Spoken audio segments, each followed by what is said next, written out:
Next up, last but by no means least, we have Dr. Felicity Kelliher, who is joining us via Skype from the US. Felicity is a senior lecturer in management here at the Institute, and she's co-chair of the RICON Research Group.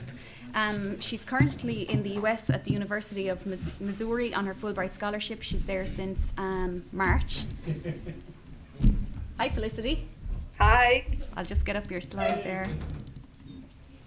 Yeah. Hi, everyone. Perfect. Hi, Felicity. I'll hand over to you, so Felicity. Great.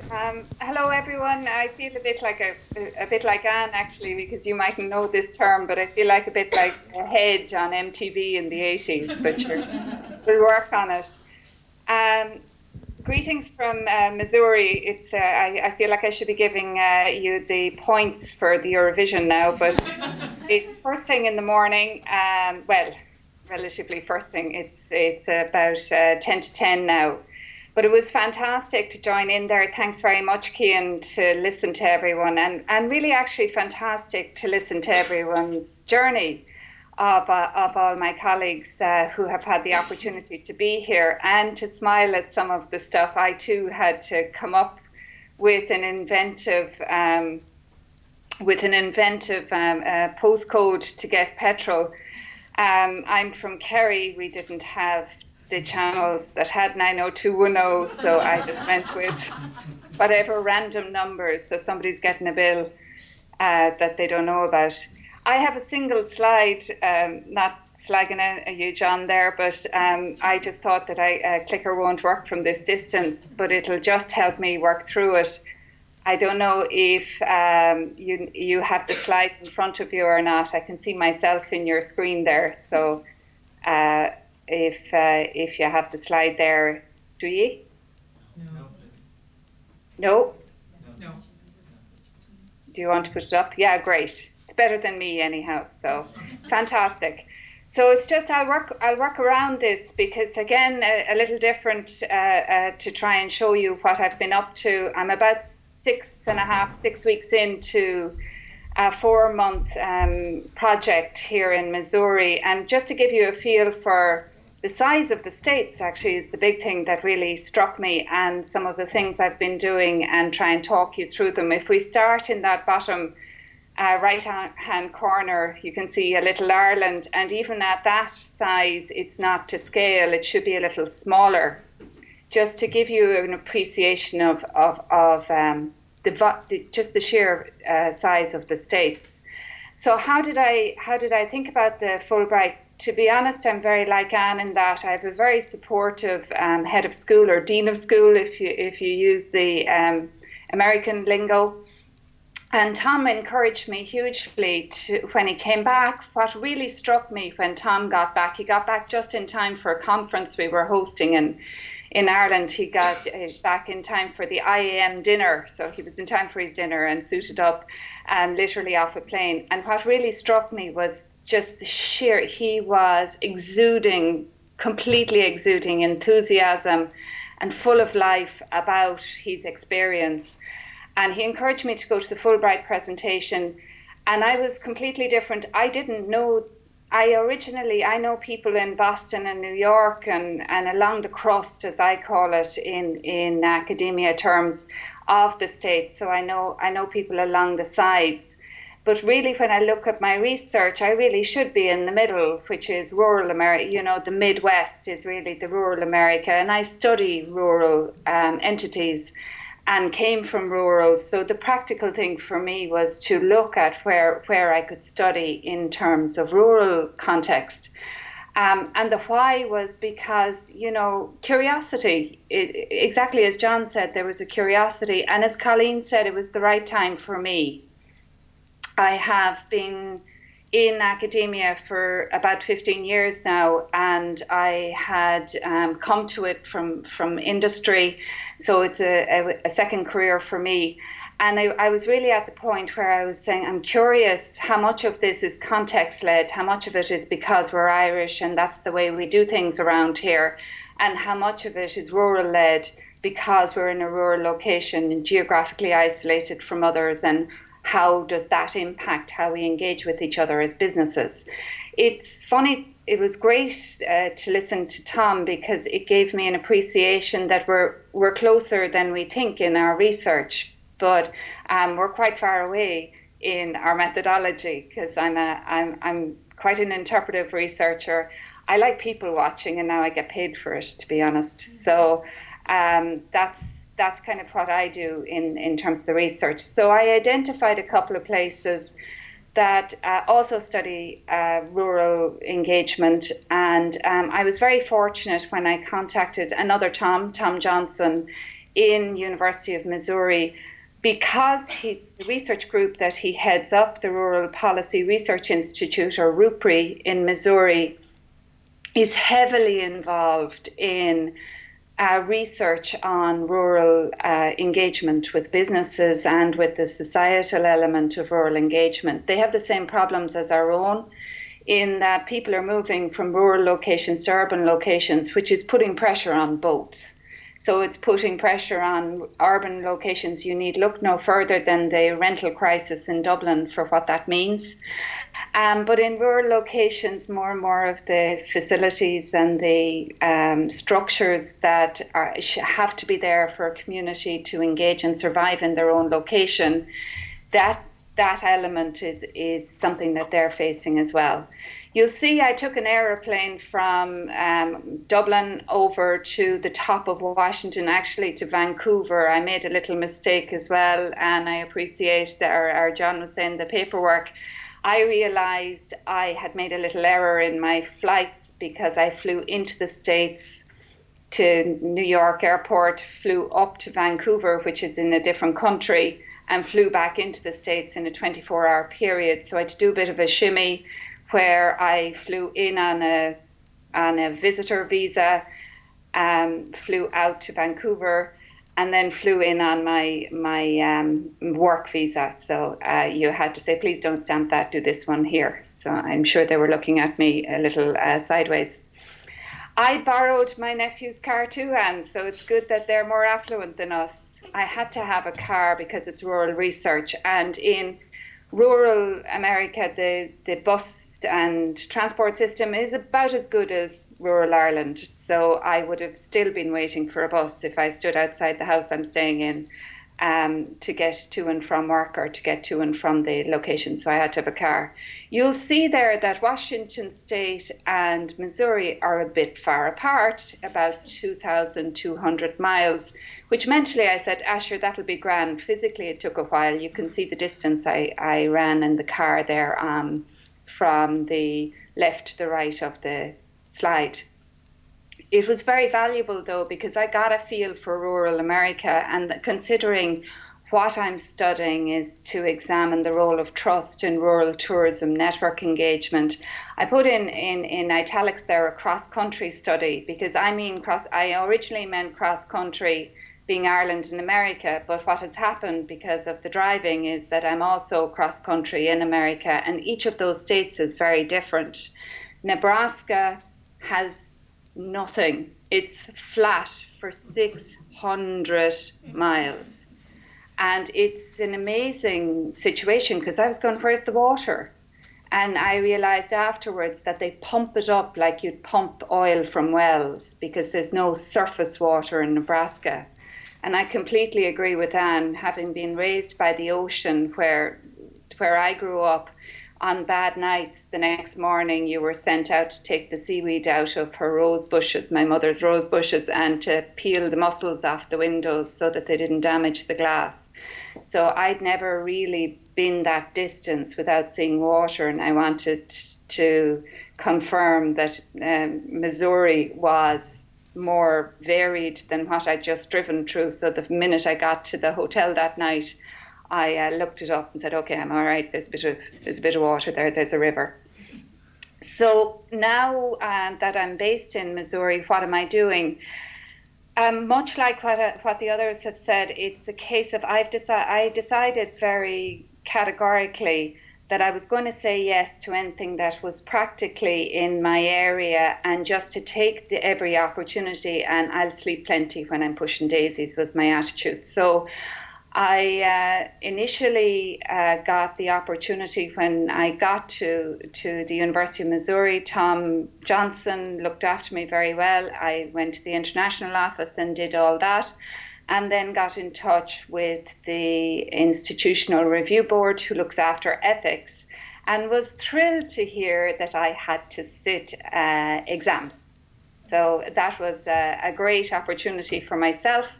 And I had to sit an exam very quickly, which meant I had to cram very much and learn all about the research history of the US and all ethics. So to sit exams in if I were going to study prisoners, if I were going to study people who were under the age of 18 or children, and I had to sit an exam on each of those. And some of it was counterintuitive. It did two things for me.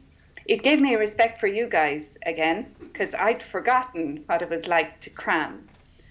And the second thing it gave to me was really embedded in me a different understanding of the principles of research ethics at a global level. I appreciate the research ethics and I agree with them. And I think that especially social scientists can be quite damaging if we aren't cognizant of what impact we have when we interact with research participants. But the other that was very interesting for me was the deliberation over things that I would never touch was equal to the deliberation over the things that I would be heavily involved in. So it was this blanket approach that I was most fascinated with, whereas in reality I should have been sitting a more intensive piece, in my view, than having this blanket approach where I'd studied what you do with the prisoners if you're going to study them in context. So that was very interesting for me and I learned a great deal from it. I don't want to sit another exam though. The second then, you'll see some of the things that I've covered over the last 6 weeks or so. Jimmy, I appreciate you on the map as well. I was about 2 weeks in. When I thought I was being very independent, of course, I don't have a great sense of direction. I believed the sat-nav, whatever it told me, it was my version of God, the voices in your head. Whatever it told me, I did. And to some amusement, because sometimes it said that there was roads where there weren't and that, until it stopped working.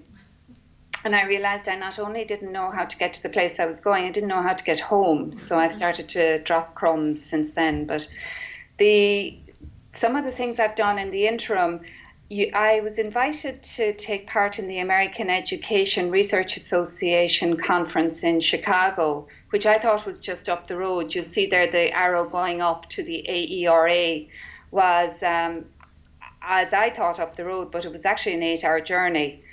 And sure, I was on the road then, so Michigan State University asked me if I'd like to come up and speak to them and to meet with people who were also involved in rural development. And I said, sure, that's grand. It's only up the road, which was a further 5 hours. And that was a very interesting experience. It also gave me the opportunity. I looked up the Fulbright list. Anytime I go somewhere, I look up the Fulbright list to see what other Irish Fulbrighters are in a location. So I got the opportunity to meet with Caroline Wynne, another Fulbrighter, when I was up there as well. I had the same challenges as Anne in terms of the various tornado warnings and the various places that you're supposed to go. So I fairly well followed blindly when you had to go into lockdown mode. The other things that I'm due to take part in, you'll see there that in next week, actually, I'm at the OECD conference for rural development in Memphis. And I'm presenting a paper at that conference about rural regions in Ireland. So it's just trying to engage with various aspects. And there's a field trip to the Delta region in Arkansas for tourism development there. So it gives me an opportunity again to look at these. And then I'm heavily in touch with a lady in North Carolina who has done extensive research in that whole corner there around Kentucky, North and South Carolina, Georgia and Alabama and Mississippi. So that corner of the world in terms of rural engagement. So it's been very interesting on that basis. I go also to Canada for 2 days in May. I've been invited to take part in an expert panel on innovative best practice in place-based rural tourism development. So again, the Fulbright Commission have been so very helpful in that, because I said, sure, Canada is a different country, I can't leave, but they have given me special dispensation to go for the 2 days. So I think that, don't assume that someone will say no is the big advice I would give here, and that don't assume that that it's not possible, because really I hadn't met Tom Johnson in person until I contacted him, and the support of the Fulbright is very solid there, and the more you do, the better in the context of that. The study itself, I'm looking at 2 rural environments, and they've been hugely helpful. One is a little town just outside of Columbia, where I'm based, which has been hugely successful. They've only about 240 residents, and yet they have 20 very vibrant businesses, all clustered around a tourist experience.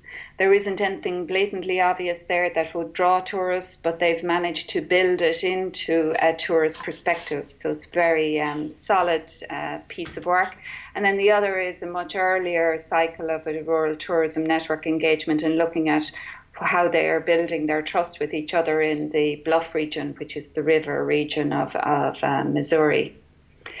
And the general view of the impact on me, I completely agree with Willie that it's a personal experience.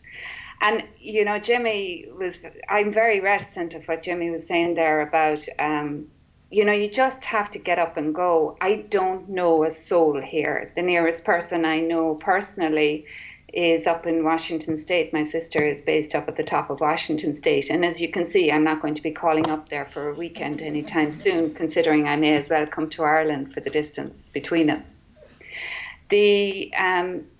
Anything I'm asked to socially, I'll go to, which I'm really surprised at myself, because I wouldn't do that at home, because you have a security or a safety in that at home, because you can just stick with your own people. So it makes you braver.